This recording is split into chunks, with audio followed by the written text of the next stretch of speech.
नमस्कार, मो नाम प्रज्ञा परिमिता बारिक। ମୁଁ ମଡର୍ଣ୍ଣ ପବ୍ଲିକ ସ୍କୁଲ ପିରାହାଟରେ ଅଧ୍ୟୟନରତ ଛାତ୍ରୀ ଅଛି। ପରୀକ୍ଷା ଫଳ ପାଇଁ ବହୁତ ଇଚ୍ଛୁକ ଥିଲି, ଆଗ୍ରହୀ ମଧ୍ୟ ଥିଲି।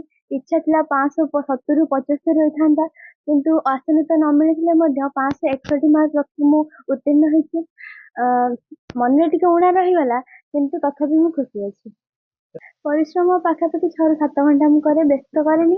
ଯେତିକି ସମୟ ମୋ ସାର୍ ମାନେ ମତେ ଉତ୍ସାହିତ କରନ୍ତି, ପ୍ରେରଣା ଦିଅନ୍ତି, ବିଦ୍ୟାଳୟରେ ଯେତିକି ସମୟ ସେତିକିରେ ଲକ୍ଷ୍ୟ ତ ଅଛି। ପ୍ରଥମେ ମୁଁ ଗୋଟେ ଭଲ ମଣିଷ ହବାକୁ ଚେଷ୍ଟା କରିବି, ତାପରେ ଭବିଷ୍ୟତରେ ଗୋଟେ ଭଲ ଡକ୍ଟର ହବାକୁ ମୁଁ ଚାହୁଁଛି। ମୋ ନାଁ ସରିତା ନାୟକ। ମୁଁ ବିଏସସି ଗଭର୍ଣ୍ଣମେଣ୍ଟ ହାଇସ୍କୁଲରୁ ପଢ଼େ।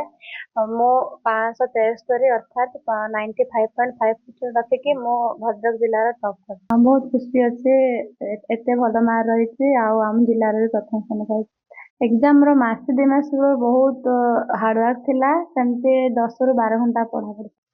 ନାଇଁ, ସ୍କୁଲ ତ ଡିସେମ୍ବର ମାସରେ ମୁଁ ବନ୍ଦ ହେଇଯାଇଥିଲି। କୋଚିଂ ମୁଁ ସେମିତି ଯାଏ, ବେଳେବେଳେ ଯାଏ ନା। ମୁଁ ବହୁତ ସେଲ୍ଫ ଷ୍ଟଡି କରେ ଘରେ ରହିକି, ଅନଲାଇନ କୋଚିଂ ନିଏ ବି, ଅଫଲାଇନ କୋଚିଂ। ନିଶ୍ଚିତ ଭାବେ ପରିବାର, ଶିକ୍ଷକ ଶିକ୍ଷୟିତ୍ରୀ, ସାଙ୍ଗମାନେ, ଭାଇ ଭଉଣୀ, ସବୁ ଭଗବାନ ବି। ମୋର ଆଶା ଥିଲା ମୁଁ 95% ରଖିଥାନ୍ତି, କିନ୍ତୁ ମୋର ଦେହ ଖରାପ ହେତୁ ମୁଁ 92.5% ରଖିଛି। ତଥାପି ମୁଁ ବହୁତ ଖୁସି ଅଛି। ପ୍ରଥମେ ମୁଁ ଭଗବାନ ଶ୍ରୀ ସତ୍ୟ ସାଇ ବାବାଙ୍କୁ ଧନ୍ୟବାଦ ଦଉଛି, ତାଙ୍କ ପାଇଁ ମୁଁ ଆଜି ଏତିକି ବାଟ ଆସିପାରିଛି।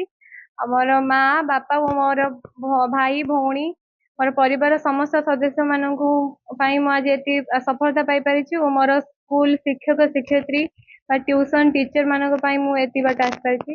ମୁଁ ବାର୍ତ୍ତା ଦେବା ପାଇଁ ଚାହୁଁଛି କି if you waste time one day the time will waste you. ଯଦି ତମେ ସମୟ ନଷ୍ଟ କରିବ, ସମୟ ଦିନେ ତୁମକୁ ନଷ୍ଟ କରିଦବ। ତ ମୋବାଇଲରେ ପ୍ରତ୍ୟେକ ଜିନିଷରେ ପଜିଟିଭ ବି ନେଗେଟିଭ ଥାଏ। ମୋବାଇଲରେ ଭଲ ଅଛି, ଖରାପ ବି ଅଛି। ଯଦି ଆମେ ମୋବାଇଲକୁ ଭଲ ବାଟରେ ବ୍ୟବହାର କରିବା, ମୋବାଇଲ ଆମକୁ ବହୁତ ଆଗକୁ ନେଇଯାଇପାରିବ। 94% ଅର୍ଥାତ୍ 564 ମାର୍କ ରହିଛି 600ରୁ, କିନ୍ତୁ ମୋ ହିସାବରେ ଟିକେ କମିଯାଇଛି, ଆଉ 5-7 ମାର୍କ ଅଧିକ ହେଇପାରିଥାନ୍ତା।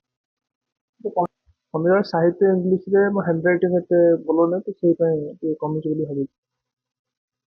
ସେ ନିହାତି ମୋ ଗୁରୁଜନ ମାନେ, ଆଉ ମୋର ପ୍ୟାରେଣ୍ଟସ୍, ଆଉ ମୋର ସ୍କୁଲର ଶିକ୍ଷକ ଶିକ୍ଷୟିତ୍ରୀ ମାନଙ୍କୁ ପ୍ରଦାନ କରିବାକୁ ଚାହିଁବି। ବର୍ଷ ଆରମ୍ଭରୁ ତ ଆଭରେଜ 7-8 ଘଣ୍ଟା ହୋଇଯାଏ, କିନ୍ତୁ ଲାଷ୍ଟ 3 ମାସ 2 ମାସ ସେଇଭଳିଆ ଅଧିକ ପରିଶ୍ରମ କରିବାକୁ ଦରକାର।